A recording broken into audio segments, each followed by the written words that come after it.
আমরা দেখি যে বড় ভাই মারা গেলে বড় ভাইয়ের ছেলে মেয়ে এবং বউয়ের কথা চিন্তা করে ছোট ভাই বড় ভাইয়ের বউকে বিয়ে করে।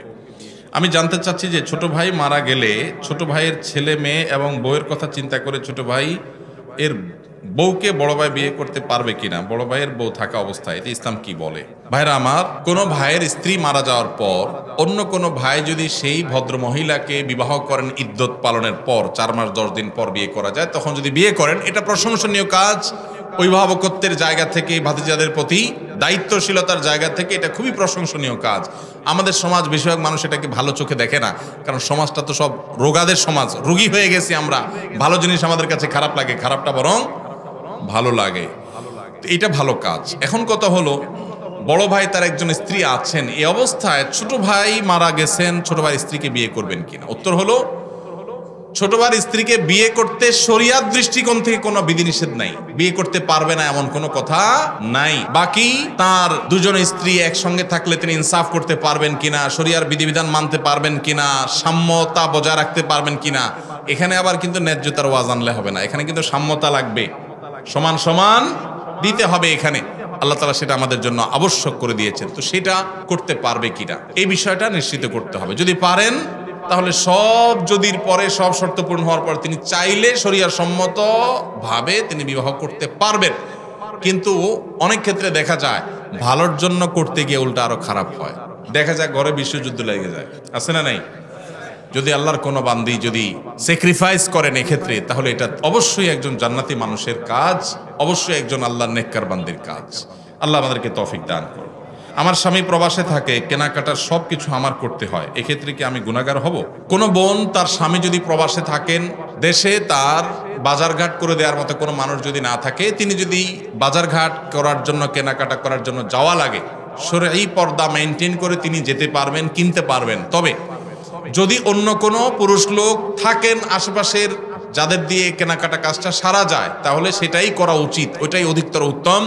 এবং আজকাল অনলাইনে অনেক জিনিসপত্র কেনাকাটা করা যায়, বিশেষ করে শহরে চাইলেই অনলাইনে কল করলে বাসায় বাসায় মাল চলে আসে। সেই পদ্ধতি অবলম্বন যাদের করার সুযোগ আছে তারা সেটা করা উচিত।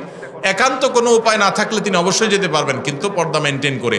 অনেক সময় আমাদের বোনেরা এই সুতা দিয়া, এই অজুহাত দিয়া লাগবে লবণ 1 কেজি, বাজারের এ মাথা থেকে ওই মাথা পর্যন্ত 7 চক্কর তওয়াব দিয়ে ফেলে, আছে না নাই? এই জন্য ইন্নামাল আমালু বিন্নিয়াত। আপনার স্বামী প্রবাসে আছে, বাজারে যাওয়া জায়েজ আছে, হুজুরের কাছে মাসালা নিয়েছেন, নিয়ে এবার বাজারে বাজারে ঘুরতেছেন অহেতুক। পর্দার সাথে গেলেন না, বেপর্দার সাথে গেলেন, তাহলে অবশ্যই আপনি গুনাহগার হবেন। এই জন্য বোনরা, আল্লাহকে ভয় করবেন, যতটুকু আপনার না হলে নয় ততটুকু আপনি করতে পারবেন, অবশ্যই পর্দার সাথে। আমি পর্দা করে চলতে চাই, যৌথ পরিবার হওয়ার কারণে পর্দা করে চলতে পারি না, এক্ষেত্রে আমার করণীয় কি? যৌথ পরিবারে পর্দা করাটা একটু কঠিন, একটু কষ্টের, ডিফিকাল্ট। এক্ষেত্রে দরকার হয় সবার সহযোগিতা। আমরা ছোটবেলায় আমরা দেখেছি যৌথ পরিবারে থেকেও মানুষ পর্দা করার চেষ্টা করত। একই বাড়িতে কয়েকজন মানুষ বসবাস করত, কয়েক ভাই আসতেন, সবার স্ত্রী বাসায় আছেন, একই ঘরে এক একটা কক্ষে এক একজন থাকেন। তো বাহির থেকে আসলে অনেক সময় গলা পরিষ্কার করে ঢুকতো, গলা পরিষ্কার করে প্রবেশ করত, যাতে করে মেয়েরা তারা নিরাপদে সাইড হয়ে যায়, পর্দার খেলাপ না হয়। এখন হায়া লজ্জা এমন উঠছে, হনহনায় ঢুকে যায়, ন্যূনতম পর্দার বিধানটা জানেই না। এটা মুসলমানদের জন্য লজ্জা। যৌথ ফ্যামিলিতে থেকে পর্দা করা সম্ভব যদি সবার সহযোগিতা থাকে।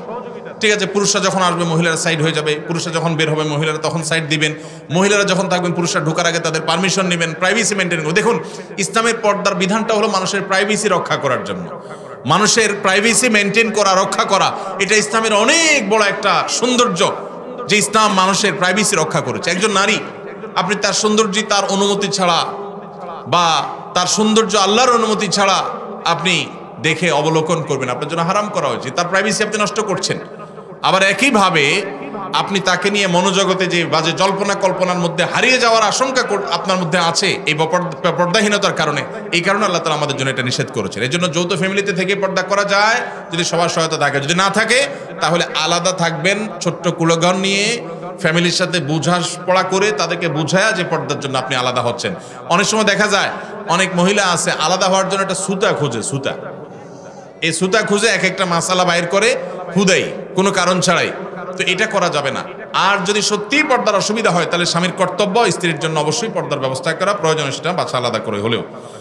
মহিলাদের পর্দা করার ক্ষেত্রে মুখ ঢাকা কতটুকু জরুরি? বিশুদ্ধ মত অনুযায়ী, নিরাপদ মত অনুযায়ী মুখমণ্ডলও পর্দার অন্তর্ভুক্ত ঢাকবেন, মুখমণ্ডল প্রদর্শন করবেন না, প্রয়োজনে মাথা কাপড় টেনে দিবেন। আল্লাহ বলেছেন ইউদনিনা আলাইহিন্না মিন জালাবিবিহিন্না, মাথার উপর যে কাপড় থাকে মেয়েদের পর্দার জন্য এটাকে জিলবাব বলা হয়।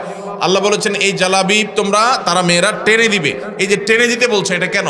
এটাই তো মুখাবয়বকে ঢাকার জন্য।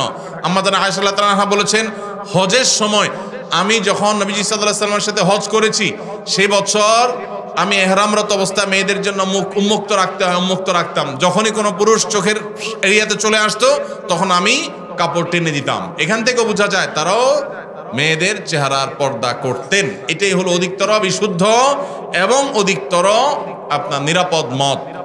এজন্য বোনরা পর্দা যখন করবেন মুখমণ্ডলও ঢাকার চেষ্টা করবেন, সেটা হবে এ ক্লাসের পর্দা। যারা সেটা করতে পারছেন না, অন্তত শুরুটা করেছেন, অবশ্যই তাদেরকে আমরা অ্যাপ্রিসিয়েট করব। সকালে ঘর ঝাড়ু না দিলে কি গুনাহ হয়? না ভাই, ঘর ঝাড়ু না দিলে কোনো গুনাহ হয় না। এগুলো কুসংস্কারের কথা। আগের যুগের মানুষরা নিজের বৌমা পোলাপান এগুলাকে সোজা রাখার জন্য অনেক জাল হাদিস বানাইতো। এটা সেরকমই একটা। ধরেন বৌমাদেরকে দৌড়ের উপর রাখার জন্য একটা জাল হাদিস বানাই দিল, সকালে ঘর ঝাড়ু না দিলে গুনাহ হয়। এবার বৌমা সকালে উঠা ঘর ঝাড়ু দিবেই দিবে। তো আল্লাহর নামে নবীর নামে মিথ্যাচার এগুলো করা উচিত না। ঘর ঝাড়ু দিলেন কি না দিলেন এর সাথে গুনাহের কোনো সম্পর্ক না। তবে হ্যাঁ, বাসা বাড়ি পরিচ্ছন্ন রাখা উচিত, সেটা সকালে হোক আর বিকালে হোক। স্বামী মারা গেলে স্ত্রীর নাকের দুল, কানের দুল, হাতের বালা খুলে ফেলতে হবে নাকি পড়তে পারবে? স্বামী মারা যাওয়ার পর স্ত্রীকে ইদ্যত পালন করতে হয় 4 মাস 10 দিন। এই 4 মাস 10 দিনের ভিতরে সে অন্যত্র বিয়ে বসতে পারে না, 4 মাস 10 দিনের পরে বসতে পারে। যেই ঘরে থাকে সেই ঘরে বলতে কোনো রুমের ভিতরে না, যে বাড়িতে থাকে ওই বাড়ির চৌহদ্দির মধ্যে থাকেন। দূর দূরান্তে ডাক্তার দেখানো বিশেষ প্রয়োজন ছাড়া বাহিরে যাবেন না, সাজগোজ করবেন না। কিন্তু এর মানে এই না যে হিন্দুদের মতো স্বামী মারা গেলে স্ত্রী সারা জীবন সাদা পোশাক পরে থাকতে হবে, সাদা শাড়ি পরা, এরকম কোনো কথা নেই। সাধারণ পোশাক আশাক তিনি পরে থাকবেন, আর সাজসজ্জা করবেন না। সেজন্য তার ওই যে গহনা টহনা পরে সাজসজ্জা করা সেগুলো করবেন না, এগুলো খুলে রাখবেন। আবার ইদ্যত যখন শেষ হবে তখন আবার স্বাভাবিক জীবনে ফিরে যাবেন। বোনদের সম্পত্তি ভাইরা বাবার কাছ থেকে লিখে নিয়েছে, এখন ভাইরা বলতেছে বাবা লিখে দিছে, আমরা কি করব? এই ভাইকে কিয়ামতের ময়দানে আল্লাহ রাব্বুল আলামিন ছাড় দিবেন বলে মনে হয় না, বোনদের হক মেরে চললে। অনেক ফ্যামিলিতে এটা হয় যে বাবা লিখে দিছেন, এখন ভাই বলে ভাই আমি কি করব, বাপ তো আমাকে দিছেন। আপনি কি করবেন? খুব সোজা অঙ্ক, আপনাকে বাপ দিয়া ভুল করছেন, আপনি এখন সেটা ব্যাগ দিবেন, বাস শেষ। আপনারে ব্যাগ দিতে তো কেউ নিষেধ করে নাই। শেয়ানা পাবলিক বলে যে বাপে লিখে দিছে, আমি কি করব? বাপে যদি ভুল করে তাহলে সেটাকে আপনি সংশোধন করবেন, আপনি এখন বোনেরটা বোনে ফেরত দিয়ে দিবেন, বাস এটা হলো কর্তব্য, না হলে গুনাহগার হবেন। আমার স্বামী প্রবাসে থাকে, তিনি প্রতি মাসে একটা নির্দিষ্ট পরিমাণ টাকা পাঠান, কিন্তু অনেক মাসে তার চেয়ে বেশি টাকা আমার খরচ হয়ে যায়, তখন স্বামী আর টাকা পাঠাতে চায় না। তাই আমি অনেক সময় 1000 টাকা খরচ করে বলি 2000 টাকা খরচ হয়েছে। হুজুর তাহলে এতে কি আমার অন্যায় বা পাপ হবে? যদি দয়া করে একটু জানাতেন অনেক উপকৃত হতাম। দেখুন, মিথ্যা কথা বলা জায়েজ নাই। প্রয়োজন একটু কম খাবেন, স্বামী কম পাঠালে কম খাবেন, কিন্তু মিথ্যা কথা বলবেন না। যদি ঘুরায় গাড়ায় কোনোভাবে আপনি রাখতে পারেন সেটা জায়েজ আছে। ডাহা মিথ্যা কথা বলবেন এটা এত সহজ না, এটা জায়েজ হবে না। অনেকে আছে বউয়ে জামাইয়ের সাথে আর জামাইয়ে বউয়ের সাথে মিথ্যা কথা বলে, আছে না নাই? এগুলা জায়েজ নাই। বাইরের থেকে শাড়ি কিনছেন 500 টাকা দিয়া, বউটা একটু সোজা সরল পাইছেন, আয়সা বলতেছেন 5000 টাকা দিয়ে শাড়ি আনছি তোমার জন্য। জায়েজ হবে না? জায়েজ হবে। একটা হাদিস আছে বউয়ের সাথে মিথ্যা কথা বলা জায়েজ। এই কথা শুনে অনেকে আছে ডেইলি সকাল বিকাল বউরে এরকম গোল দিয়ে ধোকা দেয়। এই মিথ্যা বলা জায়েজ নাই। কোন মিথ্যা বলা জায়েজ? পামপট্টিমূলক মিথ্যা বলা জায়েজ। পামপট্টিমূলক মিথ্যা বুঝেন?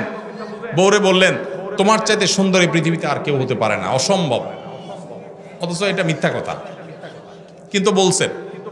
বউ আবার আপনারে বললো।